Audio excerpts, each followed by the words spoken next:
Great win, great crowd once again here in Simon Scott Assembly Hall, which again it's at 8:30 tip. We're just so grateful that our fans continue to show up and support us. They were big tonight. Other than the fourth quarter, some of our shooting, we struggled there a little bit with just hitting point blank layups. But other than that, I thought it was a solid night for this group. I thought Chloe did an outstanding job on Lena Brown. Again, she just continues to be such a high-level elite defender for us, and really proud of the job that she did. Mac obviously got settled in there offensively, even though she would tell you that she struggled there in the fourth. But those were misses that are uncommon for Mac, and so there's no doubt in our mind or my mind that she'll bounce back in a big way on Sunday, for senior day. And Michigan is obviously a very good team. It's a team that we respect. Kim does a great job, but tonight give our guys credit for how they guarded. I thought they did a tremendous job. Kept their turnovers low. We did get out rebounded. I realized that, but I thought we battled. And like I said, other than the fourth quarter with our scoring, we were able to keep them at bay, which was real important. You don't shoot it well the fourth quarter, but yet you still win the game by 16 points. So, great win for us. And, we have a quick turnaround, as you guys know, with the noon game against Purdue here on Sunday. So, we will resume tomorrow and Saturday, and then get ready for a good Purdue team. We'll go questions for our student athletes first. Lou, go ahead. For both guys, you've beaten 9 ranked teams this year. Nobody else in the country has done anything like that. Can you reflect on that a little bit? And are you having fun? Yeah, I hope it looks like we're having fun out there, because I definitely am. Obviously rankings are important in some aspects, but we go into every game with the same mindset, with the same game plan, because we know in the Big Ten, even if a team isn't ranked, that they can still be dangerous and come in, and we're going to get every team in the Big Ten's best. So we try to take every game, just as serious, because we know how dangerous teams in the Big Ten are. Seth. Chloe, Mackenzie's obviously having a very good season. What, from your perspective, has allowed her to kind of take her game to another level this season? I would say she's been great, handling traps, handling double teams coming at her, She's kind of got a good balance, which makes her great. She can obviously score the ball, but she can dish it out too and recognize, where help is coming and when it's coming. Kevin. Chloe, throughout the entire season, Coach Moren has said how you've just improved overall, especially defensively. But I kind of wanted to ask you, from your perspective, where have you seen your game grow, and just kind of what has been able for your defensive game to just improve throughout the whole year? I think my growth has came from a mental standpoint and just being confident in myself. Since I've gotten here, my teammates, the coaching staff, they believe in me, and I think it's about time that I just believe in myself. Haley. Doing a story on you tomorrow, Chloe. So Mackenzie, I'll ask you this. Is Chloe more of a vocal leader, a silent leader? Just how does she lead your offense in her increased minutes this season? I think Chloe's the type of person, she's not one of the people that are constantly talking, but when she has something to say, everyone listens, because we know it's going to be something important. I think last year she really started to lead, just from, when we need to pick things up, she'll let us know, and everyone respects her and knows that when Chloe's saying something, we gotta listen and follow suit. Chloe, all year you've been asked to defend the other team's best perimeter player. Just what's your mindset with that? How do you mentally prepare to do that night after night? Just night after night, I just tell myself I can do this and just take pride in my own one-on-one defense. Todd.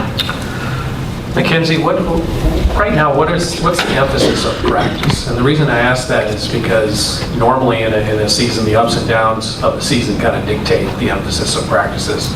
Between the lines, it's been up. So what has been the emphasis of practice? How do you guys maintain your up through practice? I think it's just, every drill that we do, there's a purpose for it, and taking those drills seriously and repping them every day, whether it's working on ball screen defense, the team's opposing actions, working on passing out of double teams, extra passing, playing fast, whatever it is that we're asked to do, we know we have to take it seriously. But as far as practice goes, I think the emphasis is just staying focused and staying locked in for the whole time, so we can get better and we can get ready for the next game. Girls, question to the back row to your right. Yeah, question for both of you. Last time you two played, it was 90-something to 80-something, pretty high-scoring game. This time, the two top defenses in the Big Ten, it was a 50-something to 60-something game. What do you think were the biggest differences between this game in terms of game plan and execution? Mac, do you want to go ahead? Yeah, I think, last game was a little bit, faster pace. We had a lot of shots that didn't fall in that fourth quarter. I think we would have definitely scored more points if I had a couple layups that fell. I think some others as well. So we knew we had to lock in on defense, and I thought we did a lot better job of that, guarding their actions, guarding one-on-one, getting stops, getting rebounds. So I think it was just the flow of the game was a little bit different. Well, Mac, 5 blocks tonight. You moved into the second all-time in the program's history. How have you seen your defensive abilities grow through your time at Indiana, both as a shot blocker and just impactfully? Yeah, I think that's something that I really tried to get better at is my defense. It's always, it's not something that comes supernatural for me, but if I can be a rim protector for the team and help the team in that aspect, then that's something that I really want to try to do. all right, thanks, ladies. Good job, you guys. All right, raise your hand for questions for Coach Moore. Seth, right here. Andrew. Terry, it's clear what makes this team different from past teams in terms of on the court, the outside shooting and the defensive toughness that you've mentioned, but maybe more intangibly, intangibly in terms of leadership and what we don't see. What makes this team different than the past? Because you have veterans in the past, veteran teams. What makes this veteran team different from those teams? That's a great question. Again, I've talked about it, just the maturity level. When you have a leader like, Grace Berger, who really sets the tone for us. She does. And there's a seriousness about Grace that I think resonates in practice, in that locker room. I also think that there's a fondness that they all have for her. And I think that they want to see her, trust me when I tell you, we have a lot of basketball ahead of us, but I think they want to see her finish, this the right way. Todd, go ahead. Well, Terry, you heard my question for Mackenzie. From your perspective, you know how it is. Most in a regular season, you'll have a couple games where maybe your defense is off, and you have to emphasize that. Between the lines, there hasn't been anything obvious. That hasn't been anything other than up. So how do you handle that? How does the team maintain their excellence through their practice habits? Well, I think at this point in the season, Todd, we really tried to shave off some minutes, and I've had to do a deep dive into some things that I'm willing to do less, or maybe it's just change up the duration that we do our drills. Maybe take a minute or two, shave and those minutes off of everything we do. But Mac hit it on the head. We try to be very intentional about walking in there and making sure that we're prepared, and that we're preparing them. One of the things that I like order. I like detail. And so we're very specific going into practice exactly what our intentions are, but what our goals are, for that particular practice. And it's whether it's working on something offensively that we feel like will work against a team like Michigan. And then certainly on the other side of that, we're always game planning and making sure that our kids are prepared defensively. But, at this point, we've cut back as hard as that is for me sometimes. At this point in the season, I know one thing to be true, and as we're here, you want them to to have fresh legs and fresh minds. And so that's really been my goal for this group. Now, tomorrow's will be a little bit different. I don't like the fact that we play at noon after such a late game, but we've continued to be challenged in a lot of ways, especially going down the stretch here. And so I know that tomorrow will be a little bit different in terms of what we'll actually get out on the floor and do. But we'll have a great film session with the group. And one of the things that I trust is that they're going to want to know how to beat Purdue. We'll make sure that whether it's in film or whether it's just walkthrough tomorrow. But to answer your question, that's really what we've done. We just shave time off and try to be more intentional. Wilson, to your left. Terry, Chloe was just talking about her improved confidence. Just how have you seen that manifest over however long it's been? Well, it's been so great to see, and all of us believe in Chloe, our staff, her teammates. I think one of the things that has happened to Chloe is she's such a great story, and I've continued to talk just about her patience and waiting for her moment, waiting for her time to be a starter and play significant minutes.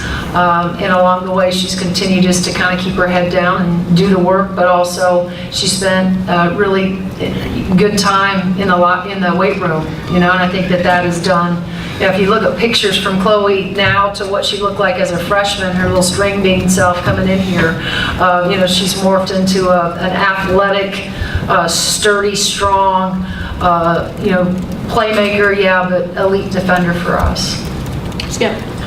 Coach, congratulations on the win. Thanks. And that first quarter, you guys jumped out to an 18-9 lead, I think it was, Right. Forcing Michigan to call a timeout. You came out of that timeout, we got a rare look at a full court press out of you guys. Is that something that you intended to throw in, or? It was just junk. It really was. We're not a pressing team. Anybody that's watched us, but Coach Box is always trying to be clever over there. I think just to keep other teams guessing. I did catch us in the second half. We kind of got behind Brown, and she threw it over the top to Williams, and we fouled her, but that wasn't the intent. That was just something that he was looking at. Kim was in here earlier and she said her son plays D3 college basketball, and he actually wants to take a look at your film because he loves your offense so much. So I just wanted to know what your response to that was, knowing that other collegiate athletes want to get their hands on the Indiana basketball. Well, it's very flattering. This is a group that has continued, and you guys have watched them. I mean, we're down the stretch here, 26 games into this thing, and you've watched how just how unselfish this group has been, how much they enjoy sharing the ball, how much they love watching each other have success. They understand that our game goals are always to keep the turnovers low and our assist high, and I think there's great balance on this team. So that's flattering. Give our kids credit, because they're certainly the ones that make it look, for the most part, pretty on most nights. I got a question on Zoom. M.A. Vopel, ESPN, go ahead. Yeah, congrats on the win, Coach. Thanks, M.A. I wanted to ask just about, the streak against ranked teams that you guys have. I don't think anybody's beaten more ranked teams without a loss than you guys. And I know, you do take it very, very much a one game at a time approach, but to be able to play this many ranked teams with this success, can you talk about what that means for your squad? Well, again, I just think, you have to give credit to our players and their focus. I do think it motivates them also. And not that the unranked opponents don't. I think, M.A., you and I have talked about this. From the beginning, this group has had lofty goals. And, we understand that in order to achieve the goals that we want, we got to win a lot of games. I always say we got to win all of them, but we got to win a lot of games in order to position ourselves to win championships. And so I think it's just our kids' determination. I think it's their motivation, but I also think that they're laser focused on their goals that they have. And And like I said, I don't think they want to let Graceburger down. And so I think that there's, a special incentive, for us to play these games with the same kind of moxie, determination, seriousness, love that Graceburger plays with. Question to your left, Carl. Thank you. Hey, Coach. You had a pretty veteran team coming in with Grace and McKenzie, but you had some transfers that are really strong players that were kind of veterans came in. What's it like to see those girls accept them, with their role and come in and play a big part of this? Well, I'm never surprised when new young women decide to come in here and be a part of our family, because we only, well, at least we try really hard to recruit the best kind of kids. And a lot of them, most of them, all of them, have a great set of parents as well. That's sort of been, how this thing has morphed into what it's become, because we have great human beings in our program. And I'm never surprised by how they welcome, their new teammates and or recruits and or parents of recruits, just how they handle themselves, because they're just really good kids. There's just no other way to explain it. You guys have been around them, these two, but they're all those 13 kids in that locker room, are from good parents, and they're good people. Question in the back row to you, Michael. I'm sorry to ask a more somber question, but there was that moment of silence before the game in honor of MSU and the tragedy that happened there. And I was just wondering if you had any thoughts you wanted to share.